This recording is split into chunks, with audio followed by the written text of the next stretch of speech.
Hey, what's up guys? It's Jack and welcome back to another video. And I wanted to take a little bit of a break right now from talking about X Defiant for once. And I wanted to talk about what I would consider to be the top 10, my personal top 10 first-person multiplayer shooters of all time on console. Now, obviously, things like different modes of the game can kind of be used as kudos to take one over the other. And this was really hard to put together in terms of a top 10 list. So, and again, this is limited to just console. This is not including PC. And when it comes to what I would consider to be the greatest multiplayer first-person shooters, like on console, obviously from personal experience, but there's also the fact that some of these games get mentioned throughout time nonstop. So you can't really help but give those credit.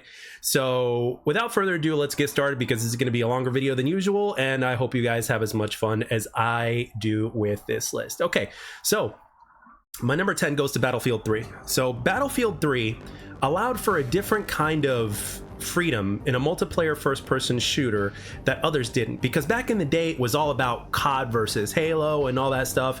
But then you have this game Battlefield 3 that not only looked very impressive graphically, but it allowed for many different ways that you can play the game. And we're not just talking about being, you know, an infantry person to a medic and stuff like that. No, I'm also talking about like the fact that you can get in a tank, you can get in a plane, and you could, and the fact that you would have like big player counts on one big ass map was such a really big deal to so many members of the community. And back in the day, people that didn't know any better would just be like, oh yeah, well, you're either going to play Battlefield or you're going to play Call of Duty. And then when you play Battlefield, you realize just how different it is. Even though its mechanics are similar to Call of Duty's in terms of, you know, you run around the same way, you can ADS the same way, and shooting pretty much requires the same kind of technique, because with Halo it was quite different, right? But with Battlefield, it just allowed for many different ways that a player could play in ways that other multiplayer shooters didn't, and a lot of players really took to that. So when you look at that for back in the day when that was a thing, there was no way in the world you can't put Battlefield 3 as a top 10 contender. No way. And I have to give an honorable mention to Bad Company 2. It was between Battlefield 3 and Bad Company 2, but the one, and I've heard both of them throughout time, but I had to give it to Battlefield 3. So let's go on to the next one. So my number 9 goes to Halo Combat Evolved. Now, Halo Combat Evolved was the game that literally had people playing it for years and years and years after it released, right? It was the game that sold more than 50% of its console, which was the Xbox. The Xbox did not come with Halo Combat Evolved. You had to buy it, right? And it was the game that actually sold more than 50% of its consoles. This is actually very true, and it's a factual thing. And on top of that, it actually brought the PC multiplayer first-person shooter experience, and I dare say it, even campaign, to consoles for the first time. And the game was a graphical showcase, no doubt about it. It looked terrific for back in the day. The campaign was terrific. The shooting and the mechanics were terrific. It was a game that literally like took the PC first-person shooter experience and brought that to console. And back then we had System Link, so for years, right, literally for years, until the sequel would come out, again, even though we had internet, we didn't have Xbox Live until 3 years later, right? So people would get together and link their consoles and their TVs in one big ass area, and they would play literally all freaking day. And you know how I knew this? Well, I know this because I was I was one of these people. Okay, we would get together at least once a week. I know my other friends got together a lot more often because of transportation and stuff like that, but we would play all day, and it was something that they did very often. If it was a day off and you had nothing else to do and you were getting together with players, yeah. And people actually with Halo Combat Evolved, this is when relationships started to sever. Like, there would be significant others that would, you know, complain about their man playing Halo Combat Evolved too much, and it pissed them off. Halo was the game that started pissing off a lot of women out there. You know, it was right up there with World of Warcraft. It was either Halo or World of Warcraft that would sever relationships. So yeah, definitely a number 9 in my book. Easily top 10. All right, number 8 goes to the game that did it before Halo Combat Evolved did 3 years prior, and that goes to GoldenEye 007. GoldenEye 007 made full use of all 4 of the controller ports for the N64.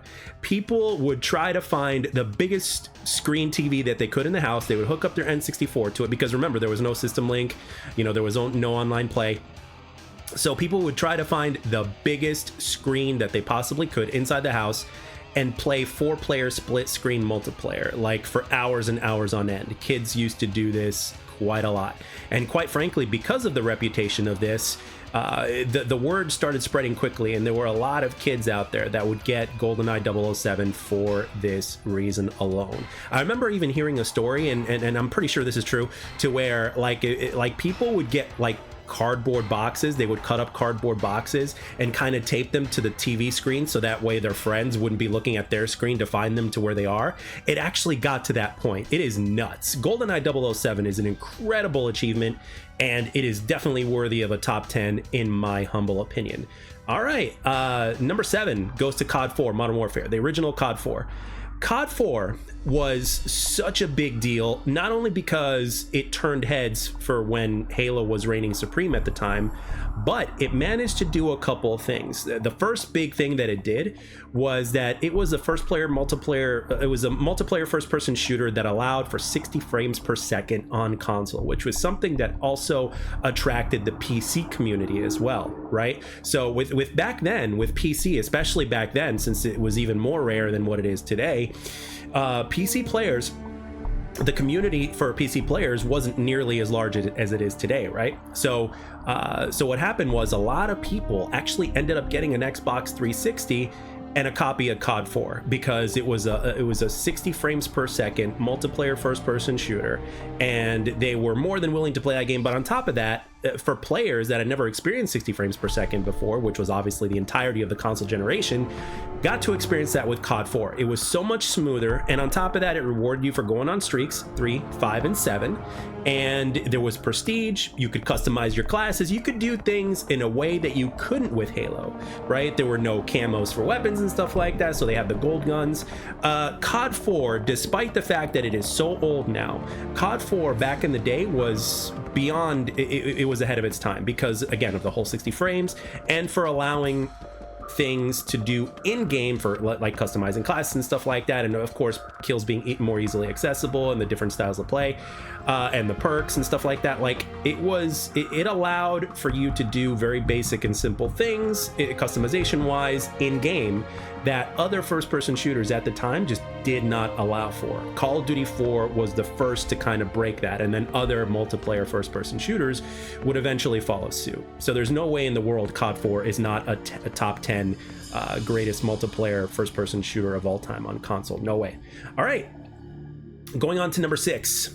Yeah, there's just no way there's no way that this one doesn't deserve a mention, and that is Halo Reach. Now, that might be a little bit of controversial to some of you when I say Halo Reach is number 6, or that Halo Reach is even on this list at all. But let me put it down to you in perspective. I'm going to put it all on the table here for you, okay? This game came out, I believe, in 2009, either 2009 or 2010, I believe.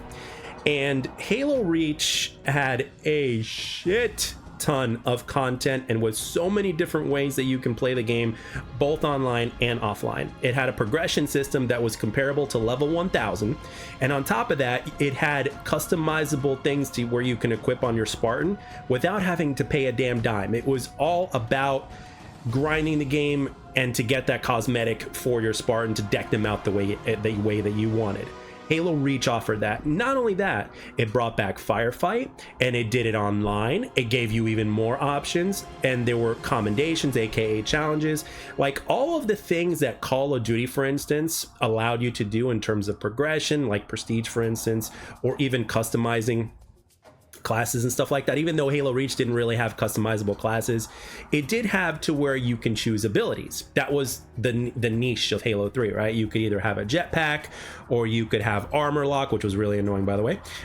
You could sprint was an ability as well, you know. So it had a handful of abilities that you can have that you would choose in you know, before starting a match.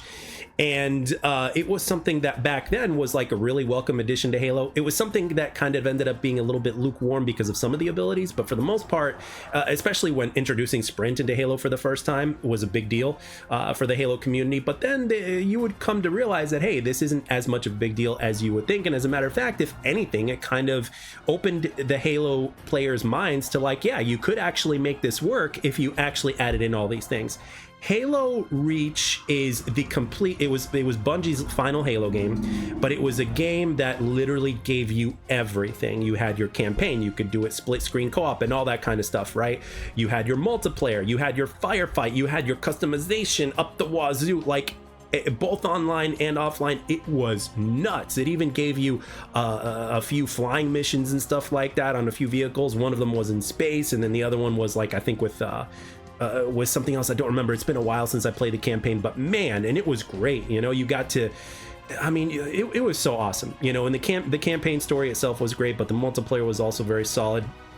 There's no way in the world that you can't give the flowers that this game truly deserves. Halo Reach is the complete experience, and I'll even go as far as to say that when this game came out, it was like a blessing that it was worth $60 like every other game, because this game was easily worth twice as much. With the amount of content that you got, the different ways that you can play the game, you didn't have to pay a damn dime to get cosmetics, and you can just grind the game, and the grind factor was legitimately huge. There were a ton of commendations, aka challenges, for you to complete these things. So many different ways to play. It was nuts. I can't stress that enough. Halo Reach is easily my number 6. All right, moving on to number 5. Number 5, Titanfall 2. Now, Titanfall 2 was the game that not only refined what Titanfall 1 provided, but it was even smoother. It was even better. It offered a couple more Titans, right, than what we had previously, and it played very, very well regardless of whatever console that you played on, or even on PC. Like, you got PC players to this day that still play the game, and a lot of people that play the game will say that it is easily one of the greatest first-person shooters that has ever been developed. Obviously, by the people that created Call of Duty, that went on to do Titanfall before they did Apex Legends, etc., right? Yeah, Titanfall 2, and on top of that, I have to put Titanfall 2 on this list as opposed to Titanfall 1, because people, well, first of all, it wasn't just on Xbox or PC or whatnot, it was also on PlayStation.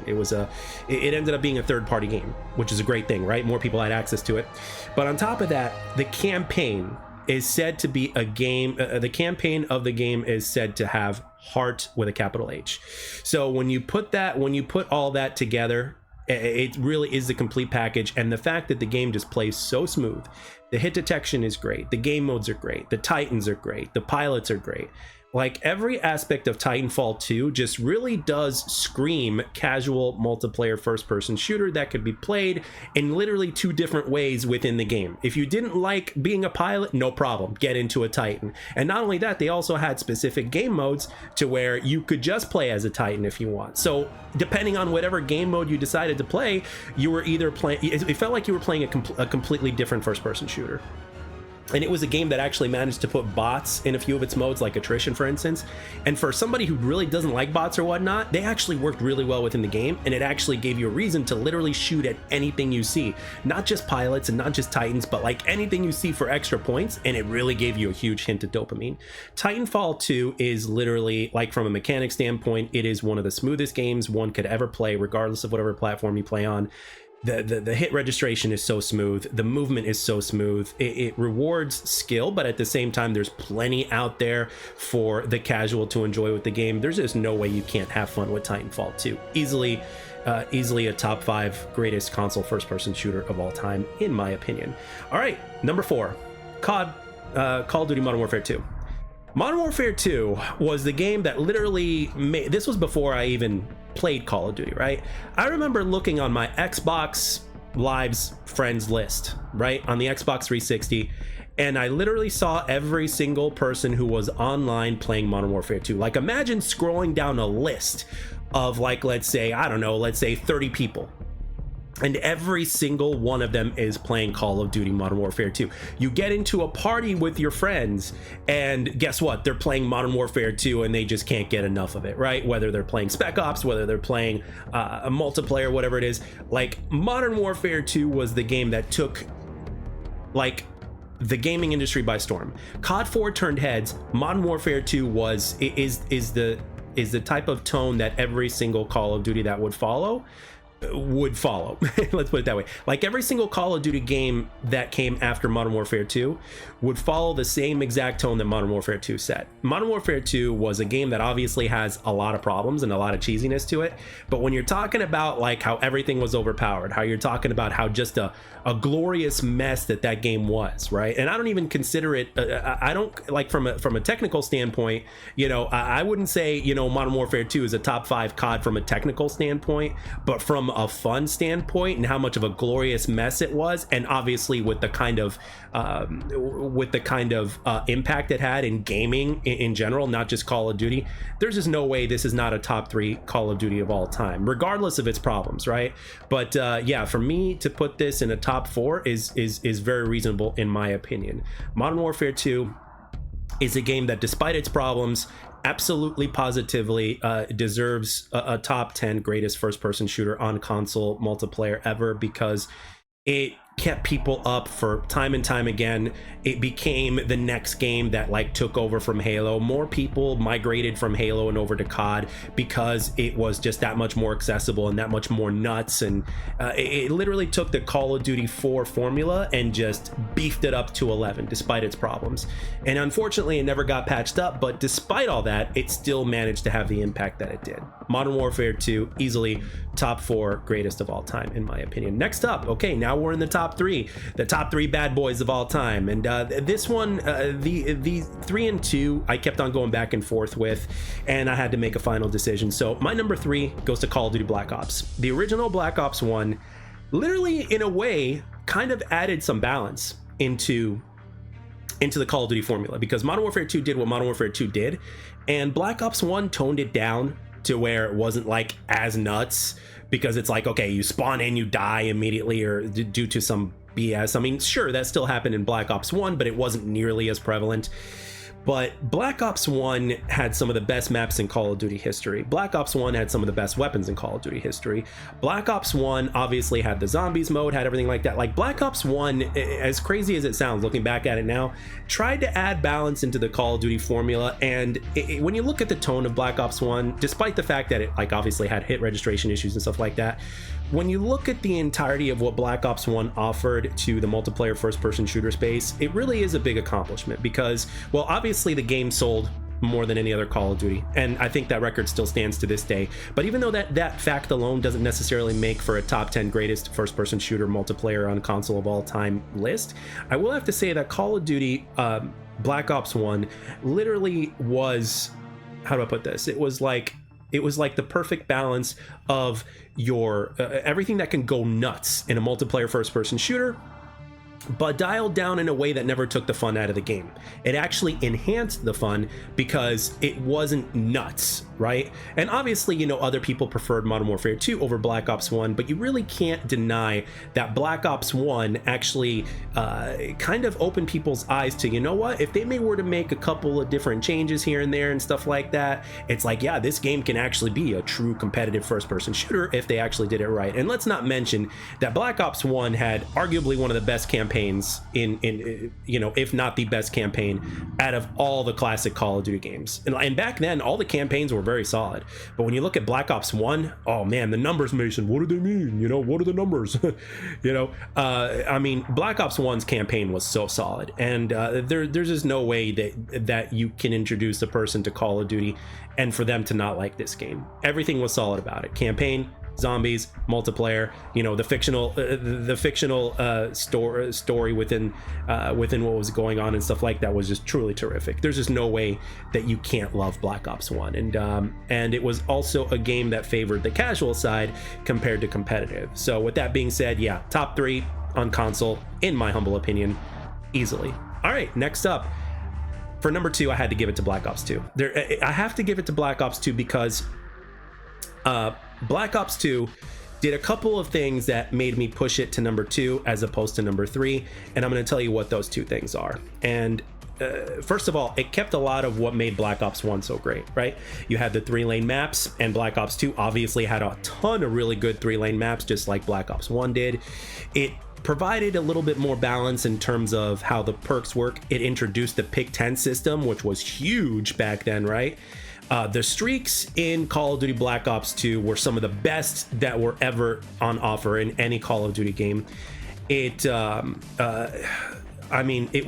also introduced the score streak system that enhanced objective-based gameplay, and it made the competitive side of the game just shine. To this day, the gold standard of competitive or ranked Call of Duty is Black Ops 2, but at the same time, it still managed to be casual as hell.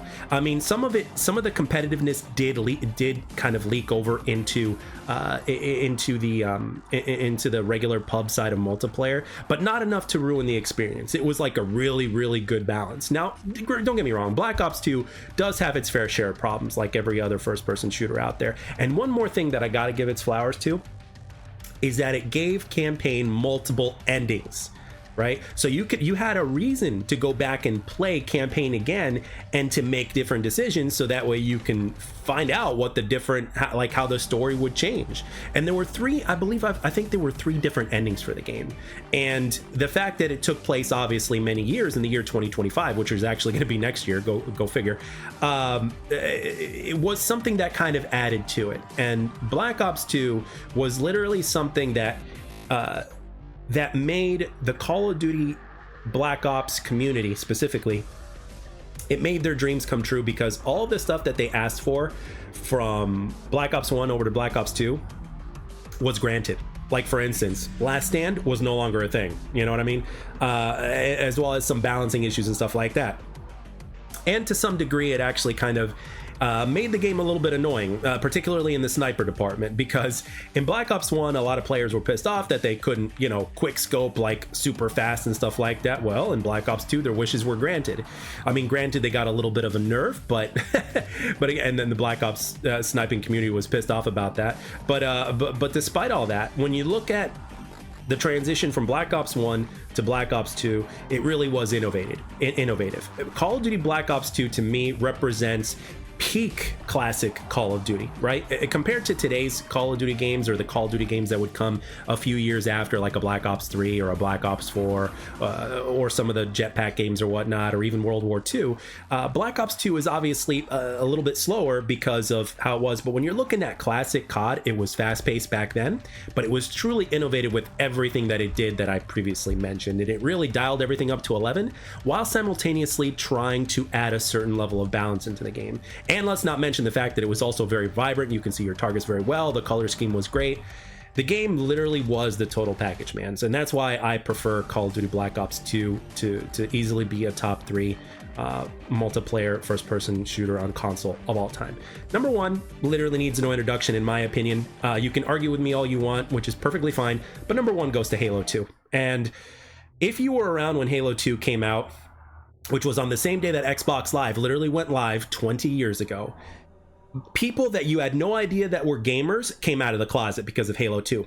Back in the day, it was a lot more easy to be hidden because, well, there was no online play. But then once online play came into effect with the release of Halo 2, not only did every other multiplayer first-person shooter come to fruition because of Halo 2, and because Halo 2 was the first game to step up to the plate to do everything to the extent that it did, but people literally were coming out of the closet and were like, yep, I'm a gamer. I've been playing Halo 1 nonstop. I even played this game and that game and that game. But it's like, I remember going to GameStop and I saw somebody who was, close to my age now. And I was surprised to see them. I was like 19 or 20 at the time. And I was like, you play Halo? Grown-ass man, probably he could be an attorney for all I know, or something like that, or whatever, and is a gamer. Go figure. And this would be the first of many that you would see. And it happened 20 years ago at a time to where gaming was still looked down upon and frowned upon. Like, if you were a gamer and if you were beyond a certain age, people would like frown upon you. And and on top of that, yes, Halo 2 took the whole breaking up with your girlfriend sort of thing to a whole other level, because now you had online play, right? You didn't just have to get together with the guys anymore. You could literally play all night. Like, seriously, like Halo 2, like there were games back in the day during that particular period of time that literally severed relationships like to a great extent. It was World of Warcraft, which is obviously only on PC, and then you had Halo 2, which was on console, that was like on a whole other level. I remember I actually dated a girl once back in the day. I was in my early 20s. And she wanted to limit my time playing video games because she's like, no, I'm not losing you to a damn video game. or something like that. Even though that was never a factor, you know, I would never turn down fun time with the girl, you know, for a video game or something like that. I would never do that, and to this day I would never do that, right? So so the fact that it was like such a big deal to where even this person that I was dating that literally knew little to nothing about video games would say something like that to me just went to show you how big of an impact Halo 2 had. Halo 2 was also easily widely known as the most anticipated game back in the day. I remember I was watching the MTV Music Awards, I believe, and this was before Halo 2 came out, right? So this was in the early 2000s. Halo 2 came out in 2004. So in 2003, I think they had the MTV Music Awards, and one of the categories that they had for like for people to vote on was the most anticipated video game, and guess which game won? And remember, this was a list of great games, but Halo 2 won. Halo 2 was easily the most anticipated video game, and it not only was not only did it make everything to come to fruition just like people hoped it would, but what it also did was, back then all you could compare it to were PC games, right? All you could compare it to back in the day were PC games, because before Halo 2 came out on console with Xbox Live finally going live, the only online multiplayer shooters were PC, and Halo 2 stood tall even compared to those games, right, that were out previously years before Halo 2, right? Like Halo 2 would compare to those games very easily. You had your private matches that were released, and you had your hardcore, you had your regular, social playlists. You could do it was amazing. And the coolest thing was, there was no, to my knowledge, if I remember properly, there was no muting in the lobby. There was no muting what other people had to say in the lobby. And oh man, if you guys thought the Modern Warfare 2 stuff was insane in terms of what you would hear people talking smack to one another in the lobby between games, oh no, Halo 2 was the game that did it first, and it did it way before Modern Warfare 2 or anybody else. Like, people were talking all sorts of trash, and I still remember it to this day.